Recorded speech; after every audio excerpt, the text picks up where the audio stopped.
Kill Me is the movie we're reviewing right now. Yes, You Kill Me. What a shocker. A movie about a hitman, and it's a comedy. It's not like we haven't seen this before, but we've never seen it with an actor really of this magnitude. I mean, sure, Robert De Niro, great actor, but he's more of a character actor, right? Robert De Niro is a character actor? Sure, that's what he's known for. Him and Joe Pesci, people like that, they tend to play these really exaggerated characters. See, when you say character actor, I'm thinking like an actor who no one knows their name. They just know them by playing different characters. No, it's an expression for somebody who like tends to play a certain style of character, like Robert De Niro. What do you think of when you think of Robert De Niro, his best roles?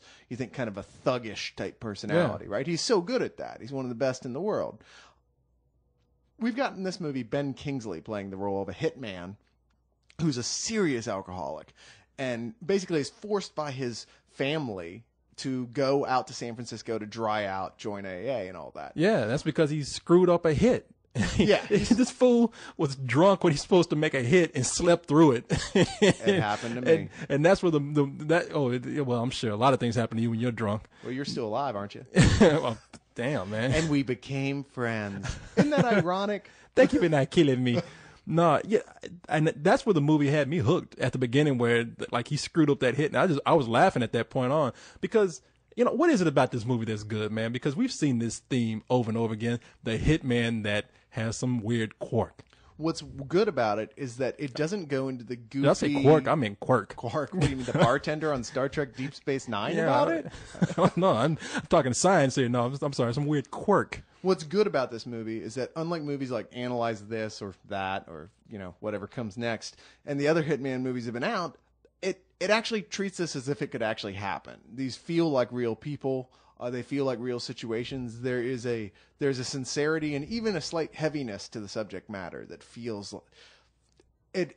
You really start to believe that these are real people. Now, it does not sacrifice the comedy for it. That's what makes it really a good movie and better than those other movies because it is actually funny, but at the same time, these feel like real people. Yeah, I guess the reason why this movie worked for me is because it's cheap. You can tell. Yeah. I mean, this is a movie about a hitman. They can even afford to have blood in this movie. I mean, so it's a very small independent film, it seems like. I mean, it wasn't shot like on digital or anything, but it's you can tell. I mean, there's no big locations, there's no grandiose shootouts, there's not even any grandiose acting in this. It's all very subtle. No, it's not an action movie by any stretch of the imagination. It's definitely a low budget comedy that works because everyone's good in it. It's nice to see Tia Leone again because I've always thought she was really funny. Who produced this movie? Did she? I didn't even know that. Yeah, you were out getting popcorn when it was in the credits. Yeah, Didn't you miss? I missed that. Yeah, hungry ass. That's what I get for bringing my girlfriend there. She's like, go get me some food. Yeah, you should have sent her to go get it. Why are you getting it yourself? But no, it's the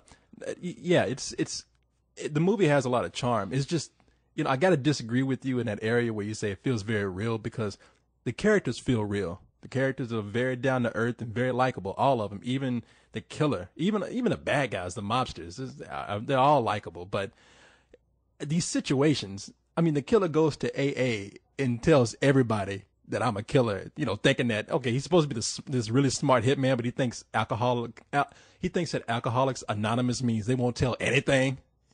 I agree with you. There is some unbelievable stuff here, but they managed to pull it off because the characters seem like real people. You actually go along with it. That, in fact, is the funniest scene in the whole movie where he's explaining to the whole Alcoholics Anonymous crowd. Yes, he's an alcoholic. He does want to change. He understands he's powerless to his addiction. He has no problem with the killing people thing, though. He wants to stop being an alcoholic so he can kill people better. That's what had me laughing. He's like, I want to stop drinking so much so I can get back to work. Yeah. I mean, you can't blame the guy. You got to be, these days, anything that you're good at, you can be proud of. I have so many slacker friends. I'm saying if you're good at killing people, by all means, if you're good at it, do it. Somebody's got to do it. Somebody's got to take out the trash. And better not to leave a huge mess. Just exactly. Quick, efficient. Ben Kingsley, Gandhi going around killing people. That guy'd be all neat. He's got to be because he's got those white robes and stuff. Can't be blood splattering everywhere. It's funny. So you say that. I mean, that's the first thing I was thinking before I went to the movie. Man, this is Gandhi going around killing people. I can't take this. This is not believable. But Ben Kingsley is such a great actor. And now in this movie, he's a Polish hitman. And that accent. Now, I'm not Polish. I don't have Polish relatives. I don't even know if I have any Polish friends. who can tell? They don't really advertise themselves. I know. Yeah, I've been to a strip club once. There was a bunch of pole dancers there. Oh, so, okay. That's just cheap stuff. Yeah, and just be quiet, man. Okay. But the thing is that he sounded very authentic. I mean, let me just put it this way: I've never seen Ben Kingsley with this much edge. What about Sexy Beast? Not even that. He was still British in that, you know? He still had that accent. In this, he's Polish, and he just seems like a guy who just, you know, the everyday ordinary guy who's kind of tough. And look, let me just say this. When I watched him doing this role, I believe that he could beat my ass. And that dude was what, like 75 or something? The thing is, most of the time in this movie, he just looks like a normal guy. But there are these moments when he's suddenly just ice cold. Mm-hmm. And they make a point of showing you him looking right into the camera, and you just see that, oh shit, this guy's a killer. Yeah, goatees can make you scary. Yes, they certainly can. I'm thinking about growing one, you know, just because I don't feel respected. But maybe I like this movie. Pussy going on. Oh, shut up. That's what they used to say to me. What they say to you? It's like, what's that chin pussy going on there? Well, hey, I ain't got nothing to say. You threw me off with that. Sorry.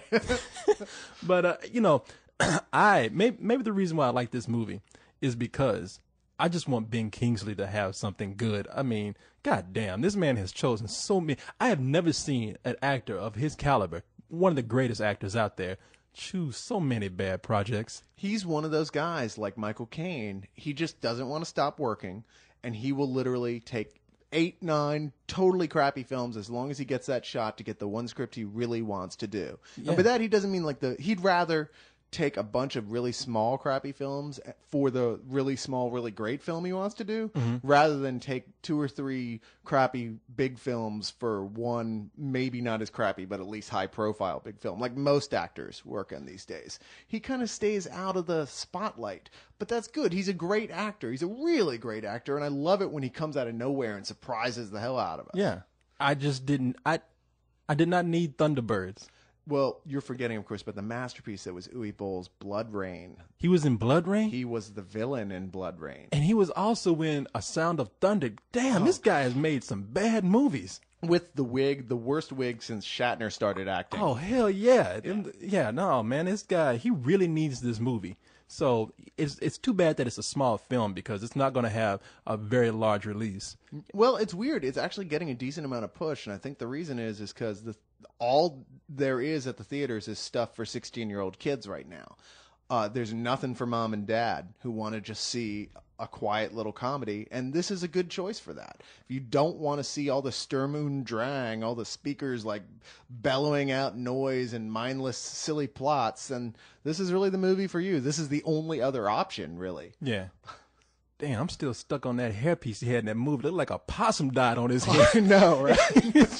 like a porcupine died in a defensive pose on his head.